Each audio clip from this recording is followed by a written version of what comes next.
cordial saludo. Antes de exponer un caso en el que se muestra la violación de los derechos humanos, es conveniente indicar que los derechos humanos son derechos que tenemos todas las personas por el solo hecho de existir. Respetarlo permite crear las condiciones indispensables para que los humanos vivamos dignamente, en un entorno de libertad, justicia y paz. Tras las consecuencias de la Segunda Guerra Mundial, la naciente Asamblea General de las Naciones Unidas proclamó un listado con 30 postulados que debían aplicarse a todas las personas del mundo. Así las cosas, pues cualquier acción directa o indirecta en contra de uno o varios de estos 30 postulados serán atendidas como una violación en contra del mismo ser humano. Un claro ejemplo de ellos podemos ver en el marco del conflicto armado en Colombia, y tiene que ver con la tortura, ya sea física o psicológica, retener en contra de su voluntad a alguien y confinarlo a espacios incómodos, peligrosos y deprimentes, donde se le somete a una receta de vejámenes y humillaciones. Se puede asociar fácilmente con el tema. Las llamadas pescas milagrosas, secuestros masivos como el de los diputados del Valle, en que posteriormente fueron asesinados, los soldados capturados.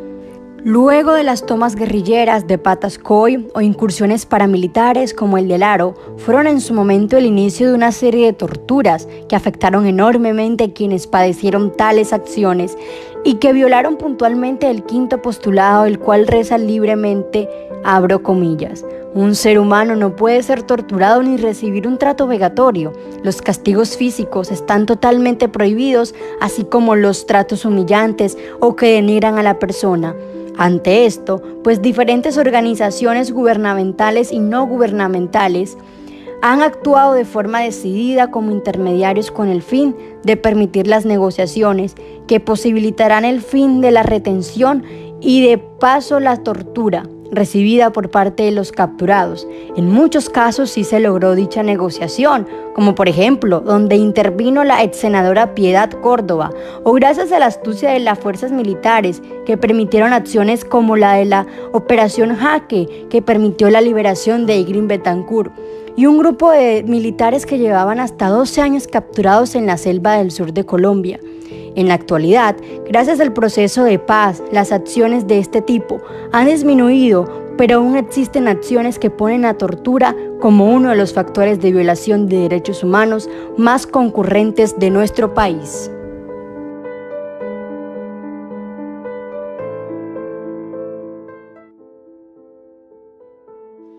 Mujer víctima, violencia de género y conflicto armado, realidad que persiste.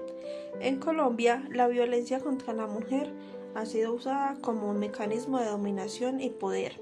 En las modalidades de violencia de género sobresale la violencia doméstica, la violencia ejercida por sus parejas, que muestra como máxima expresión cifras alarmantes de feminicidio. Además de estas formas, el conflicto armado ha incrementado el número de mujeres violentadas por todos los actores armados del conflicto. Durante más de medio siglo, el conflicto armado colombiano, que tiene causas sociales, políticas y económicas, ha tomado el cuerpo de las mujeres como botín de guerra, y especialmente en las últimas décadas, y más aún en el periodo de posacuerdo, que ha dejado un sinnúmero de víctimas. Las mujeres, tanto campesinas, indígenas, lideresas urbanas, obreras, afrodescendientes, entre otras etnias que existen en nuestro país, han tenido que enfrentar la discriminación en su condición de género y además ha vivido las múltiples formas de violencia propia en el contexto del conflicto, donde se destaca el desplazamiento forzado. Las mujeres en el contexto del conflicto han mantenido también su opción de trabajo para reivindicarse socialmente, políticamente y económicamente, y principalmente se organizan en pro de la defensa de los derechos humanos y de la dignidad de su permanencia en los territorios. Desde hace décadas, las mujeres colombianas han tenido que enfrentar la opresión, liderando numerosos procesos de resistencia y resiliencia, convirtiéndose muchas de ellas en protagonistas de una historia no contada, no recordada y no destacada por la sociedad. Es por ello que hoy recordaremos algunas de estas valientes mujeres. Felicita Campos, quien en 1890 encabezó las ligas de campesinos en resistencia contra los terratenientes. Juana Julia Guzmán, campesina cordobesa, que en 1916 fundó la Sociedad de Obreros y Artesanos de Córdoba y además la Sociedad de Obreras Redención de la Mujer.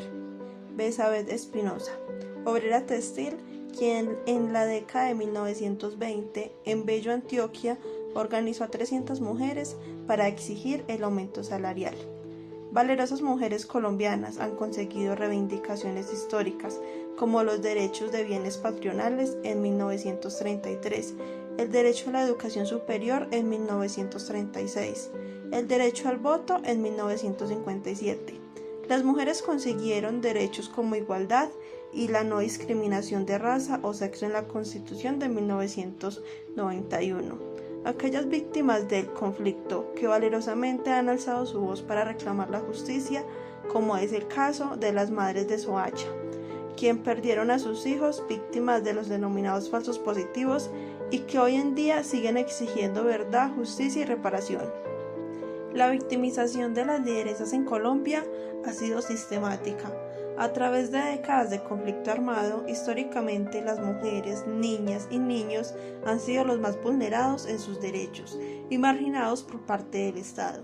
Cuando se habla de verdad, justicia, reparación y no garantías de repetición, el conflicto armado que aún persiste en nuestro país se ha caracterizado por el accionar de los grupos armados, que mediante ultrajes a la mujer en su integridad física y psicológica usan el abuso sexual como un arma de guerra en casos de que la mayoría de veces terminan con tortura y homicidio. Las cifras de hechos violentos contra lideresas y líderes sociales han venido en aumento según datos del programa Somos Defensores. Entre enero de 2009 y junio del 2018 han sido asesinadas 609 defensoras y defensores de los derechos humanos en Colombia. La violencia en Colombia en las últimas décadas ha generado todo tipo de violaciones a los derechos humanos, especialmente en contra de las lideresas y líderes sociales. La cultura de paz es aquella sintonía que se centra en la construcción de una armonía social ligada a los valores como la solidaridad, tolerancia, justicia, igualdad, libertad y ante todo el perdón. Es aquella utopía que todo gobierno o nación desea para generar conciencia colectiva y sobre todo las necesidades sociales, formando naciones convergentes y apartándose de la violencia. Decimos que la ausencia de guerra es la paz, pero en realidad no es así. La paz es la superación y la reducción de la violencia, y tenemos una gran capacidad para transformar los conflictos de una expresión destructiva y violenta a grandes oportunidades creativas y una mejor comunicación. Se necesita educar a la sociedad para entender el poder de ayudar a los demás. No se trata de ver al otro como el enemigo, se trata de tener una visión de igualdad y una mejor toma de decisiones para el beneficio de todos. Es importante generar una conciencia colectiva sobre las necesidades de una sociedad, que convivan en armonía y no dejen espacio alguno a la violencia. Hay que poner en práctica los valores como la tolerancia, la justicia, la solidaridad, la igualdad, la libertad y el perdón, para que surja una sociedad con una paz integral. En conclusión, si fuimos los humanos capaces de inventar y aprender una práctica tan brutal como lo es la guerra, somos también nosotros los humanos quienes hemos de aprenderla y los que tenemos que ser capaces de inventar, construir y fortalecer la paz. Por eso la cultura de paz está destinada a construir diariamente las defensas de la paz en los espíritus de los seres humanos por medio de la educación, la ciencia y la comunicación. Los principios de la cultura de paz son básicos: la libertad, la justicia, la democracia, la tolerancia y la solidaridad, que rechazan la violencia y procuran prevenir los conflictos, tratando de atacar sus causas y solucionar los problemas mediante diálogos y negociación. Por eso esta es la mejor forma de llevar a cabo una cultura de paz. El proceso de paz y posconflicto desde la perspectiva de un hombre campesino enviando una carta a su nieta. ¿Que de qué están hechos los sueños? para muchas personas están hechos de tener trabajo perfecto, viajar o poder compartir con alguien el resto de sus vidas. Para mí, sin embargo, los sueños estaban hechos de tan solo poder dormir en pijama y sin zapatos, sin el temor a tener que huir de mi casa en medio de un enfrentamiento. Estaban hechos de la esperanza de poder caminar por la vereda viendo que no iba a resultar herido a causa de una mina. Los sueños para mí estaban hechos de fantasías que jamás pensé pudieran hacerse realidad. Sin embargo, hoy puedo hablar de lo que he visto y de lo que he vivido. He visto que lo que en un principio estaba escrito en un documento, luego de 5 años de negociaciones entre el gobierno y las FARC, hoy son garantías de un nuevo comienzo. Un comienzo para quienes habíamos perdido la esperanza y para las personas cuyo único futuro era empuñar un arma y hacer parte de un conflicto armado entre guerrillas, militares y paramilitares. Hoy todos podemos hacer parte del ejercicio de esclarecimiento de verdad y reparar a las personas más afectadas por el conflicto armado. Podemos entender el pasado, renacer y asegurarnos de que aquello que vivimos como víctimas del desplazamiento, la desaparición y los asesinatos no se repitan. Este es un nuevo comienzo para todos los colombianos que queremos construir un país del que todos seamos parte. Ya no tengo que luchar por mi vida en medio de tiroteos. Mis días ahora son tranquilos en el campo. Las armas que solo generaban violencia ahora se convertirán en monumentos que nos recordarán que esta historia jamás debe repetirse. Ahora abordaremos las diferencias con palabras, no con balas.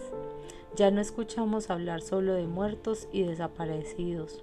Ahora escuchamos y hablamos de proyectos productivos que estamos construyendo para nuestro progreso de las comunidades y el de las personas en proceso de reincorporación. Viví toda mi vida entre caminos de tierra y piedra. Con el tiempo y las nuevas inversiones de los programas de desarrollo para el territorio, estos caminos serán más fáciles de recorrer. Ahora escucho hablar de que las pequeñas veredas donde se llevó a cabo el desarme de las FARC se convertirán en lugares de los excombatientes donde volverán a la vida civil, asumiendo tanto derechos como deberes. Acá donde se concentrarán los primeros esfuerzos se gestarán las primeras semillas del cambio de la mano de las comunidades locales. Ahora sé que existe la posibilidad de ver crecer en niños que en el futuro podrán escoger entre números o pinceles, no entre armas y bandos. He comprendido y reconocido que cada voz es fundamental para entender en que hemos fallado y debemos enriquecer nuestra mirada del mundo con perspectivas de las diferentes comunidades, grupos y géneros en espacio de participación colectiva. Hoy nosotros y quienes fueron parte de las FARC tenemos la responsabilidad de participar en la política para fortalecer nuestra democracia. Soy consciente si es que esto es un proceso de largo plazo y para ello contamos con el apoyo de varios países y millones de personas alrededor del mundo, confirmando que hacemos parte de un momento histórico que han creado agencias e instituciones exclusivamente para implementar los acuerdos. He visto cómo llegan nuevas personas al territorio para trabajar en conjunto por un nuevo país, para asegurar que todo esto se cumpla de la manera acordada. Existen diferentes instancias que verifican el cumplimiento del acuerdo. He admirado cómo hoy volvemos a reconocer que en la tierra, tal como me enseñaron mis padres, se encuentran sustento para ver vidas florecer y no apagarse. Volvemos a tener la posibilidad de llenar nuestras manos de colores y sustituir el dolor por alegría. Tras 60 años pensé que los sueños hacían parte de las fantasías. Hoy ni siquiera son palabras, son hechos de los que estoy viviendo convertidos en el punto de partida para el cambio. Es un proceso lleno de retos, eso sí, que requiere de toda nuestra paciencia, valentía y compromiso.